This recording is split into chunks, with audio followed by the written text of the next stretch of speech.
self-awareness there. Yeah. All right. I've done this wrong. Yeah, it's okay.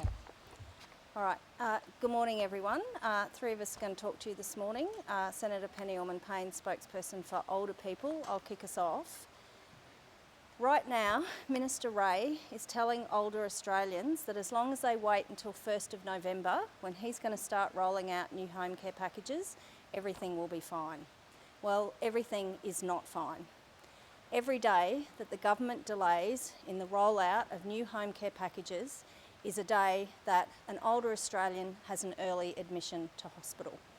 It's a day that an older Australian gets pushed too early into residential aged care. It's a day that an older Australian feels the social isolation of not being able to engage in their community. We are hearing from families and older people right around the country that they are desperate for the government to act on rolling out new home care packages.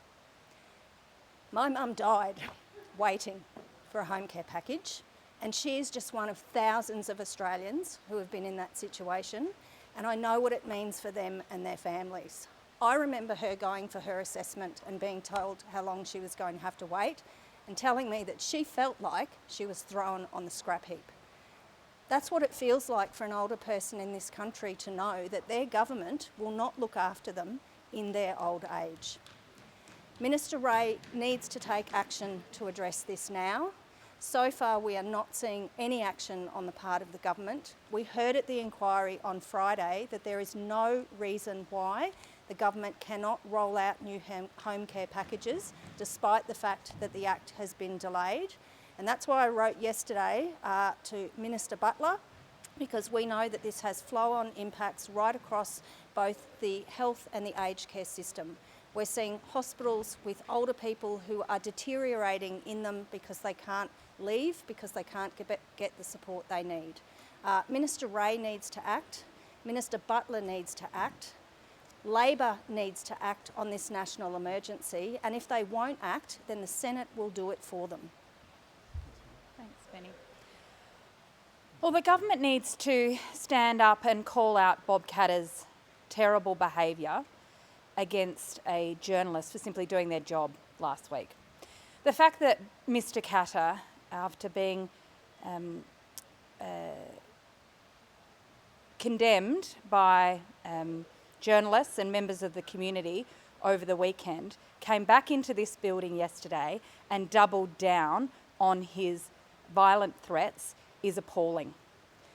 And it really does beg the question as to what the government and the Parliament can do to sanction Mr Katter. Well, I've written to the Independent Parliamentary Standards Committee asking them to consider his behaviour. I've also written to the Speaker of the House this morning asking him to look at this matter as well. But I urge the government, they need to show some leadership here. And Mr Katter seems to think that there's one set of rules for him and another set of rules for everybody else. And journalists in this country deserve to be able to do their jobs with respect and without the fear of physical or verbal intimidation or threats of violence. And the standard you walk past is the standard you accept. And we cannot accept politicians making threats against a journalist simply because they're asking questions. And if you don't like journalists asking questions, politics is not the job for you. Mr Katter should apologise or he should go. And if you're not up to the level of basic scrutiny of answering questions from journalists, you shouldn't be in politics. And I think it's time for Mr Katter to reflect upon why he's here. And the Parliament needs to stand up and the government needs to show some leadership on this. I urge the Leader of the House, Mr Burke, I urge the Prime Minister to think about what message they are sending in staying silent against Mr Katter's bad behaviour, unacceptable behaviour. And let's be honest, if this was somebody else in this parliament, if this was another senator or another MP, if this was Senator Faruqi, I don't think this dismissing it as just a colourful character would be acceptable, and there would be cries of outrage if members of the Senate or other members of the Senate or the House behave like this. I don't think at any point the excuse of a colourful old bloke is good enough. Respect is respect, and you need to set the standard. Sorry. The Albanese government is now setting new lows for transparency at a Commonwealth level.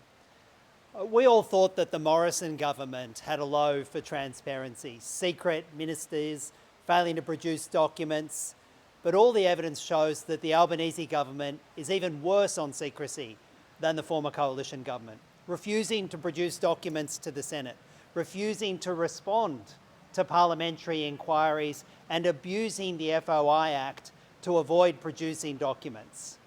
And instead of opening up and having increased transparency, today the Albanese government says that they want to charge people to access information. They want to make it tougher to get access to information. Well, I've got news for the Albanese government. You're not going to get these laws through the Senate without a strong fight from the Greens. And we will be joined by millions of Australians who know that we need a more transparent government. If you want Exhibit A for how the Albanese government deals with freedom of information requests under the current law, well, here's one.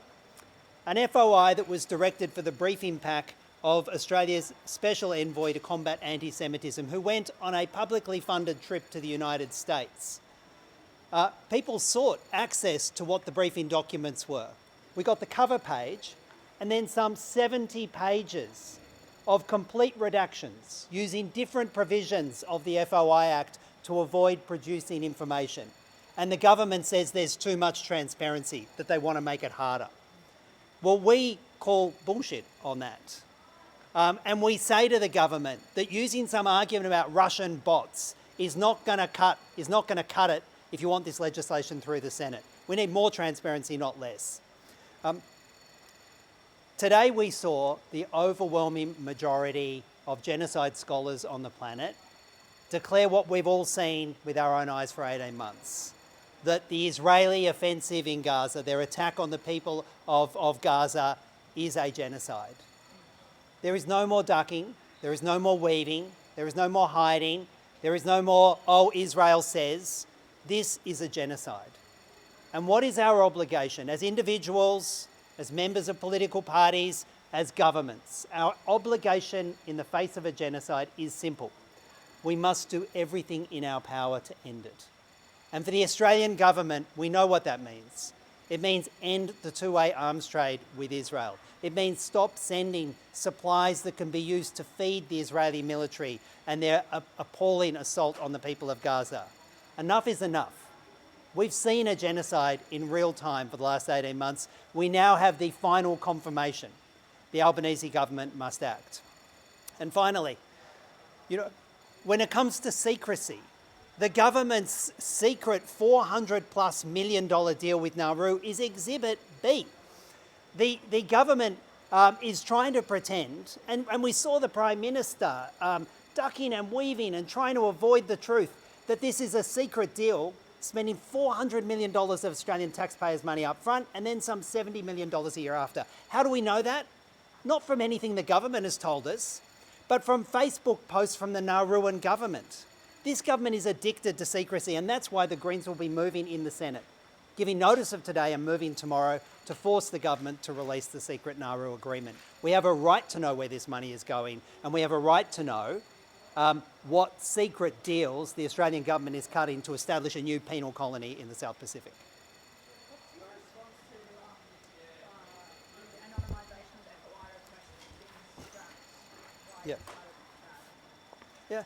The government suggests that people using anonymous access to FOI is somehow a danger to government. This is another attack from the government against whistleblowers and truth tellers inside government. It's often people inside government who have special access to knowledge who use FOI to force some transparency on the government, and they need to be able to protect their anonymity. Instead of establishing a whistleblower commission and protecting whistleblowers, this is yet another backdoor attack from the government against truth tellers. Anonymity is actually critical for transparency in FOI. Senator Shoebridge, we got some early word that out of the coalition party member briefing that they would be seeking a Senate inquiry into the Nauru deal. What are you going to do? Well, we have said that we would support an inquiry into the legislation that underpins the Nauru deal. And we have said we want the greatest possible transparency. It is unfortunate the coalition didn't join us in that motion last week to have the inquiry, but we will be supporting the greatest amount of transparency we have on both the Nauru deal and the most recent ugly legislative attack that the Albanese government has done on the rights to natural justice. And we look forward to working with whoever we can in the Senate to have that happen. On environmental law reform, seeking an update there, but you haven't had a recent meeting with the minister. Do you think that's an indication of where things are going, whether it's the Greens or the coalition? And while we're talking about transparency, do you have concerns about what we're hearing about how it might be made up, the EPA, about transparency? Would it be a tug between independence and transparency? What are your concerns there? Well, firstly, I haven't met with the minister since his most recent announcements last week. I do think the minister has to make a decision. This government needs to make a decision. Do they want environment laws that actually protect nature and safeguard our climate, or are they more interested in doing the bidding of the fossil fuel companies and fast-tracking polluting projects and continuing native forest logging? And the government can't have it both ways. We either have strong environment laws that reverse the extinction of our animals, protect our native forests and stop pollution, or you end up rolling out the red carpet for the fossil fuel companies. You can't have it both ways. So the minister needs to decide. Does he want to work with the Greens and actually save nature, or is he more interested in saving Santos's profits?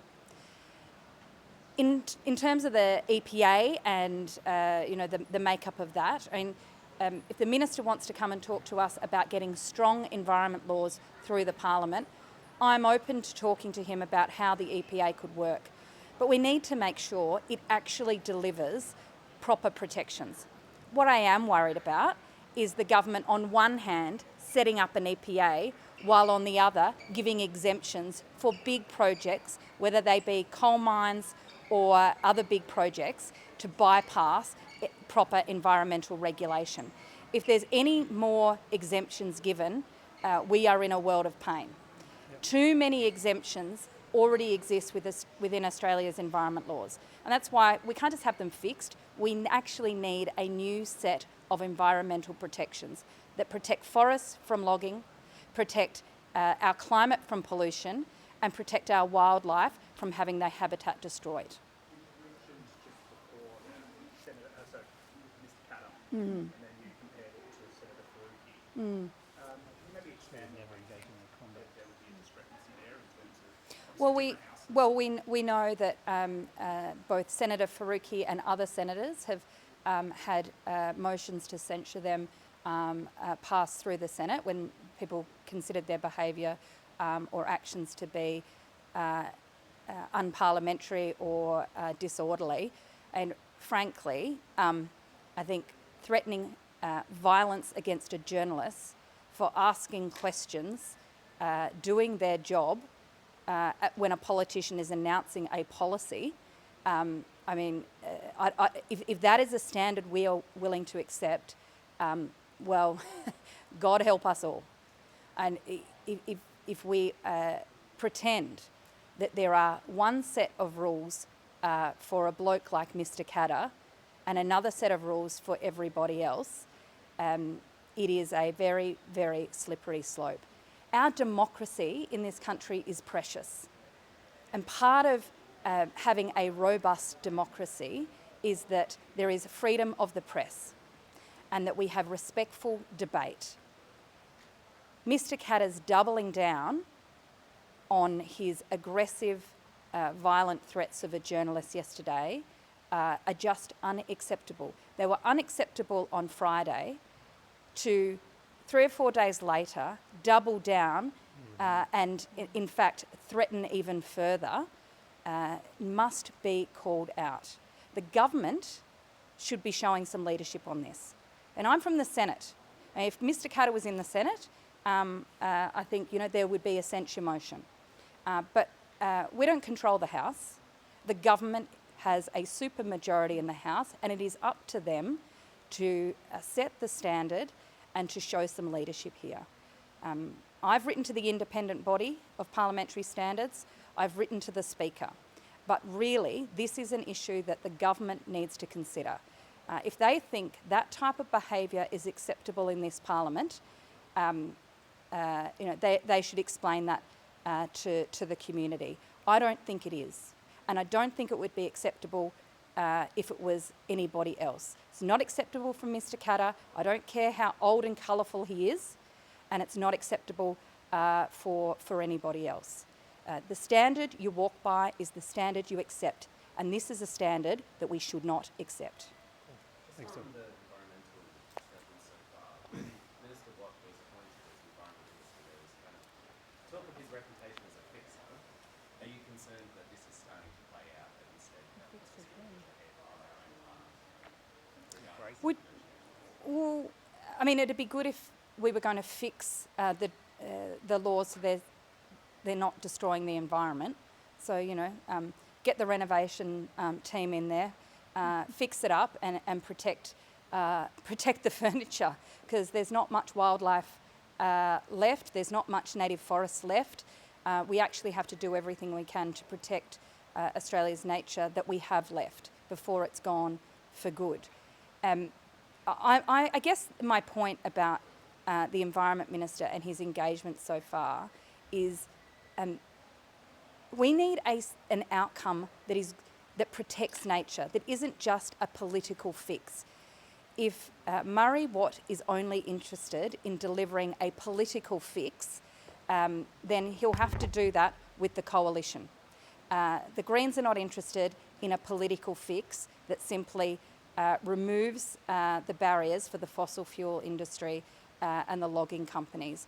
We want a solution for nature. We want an outcome for our koalas. We want to save our native forests. We want to stop pollution. They're the outcomes we should be looking for, not a political fix for a political problem of the Prime Minister's own making. Thank you. Cool. Yes.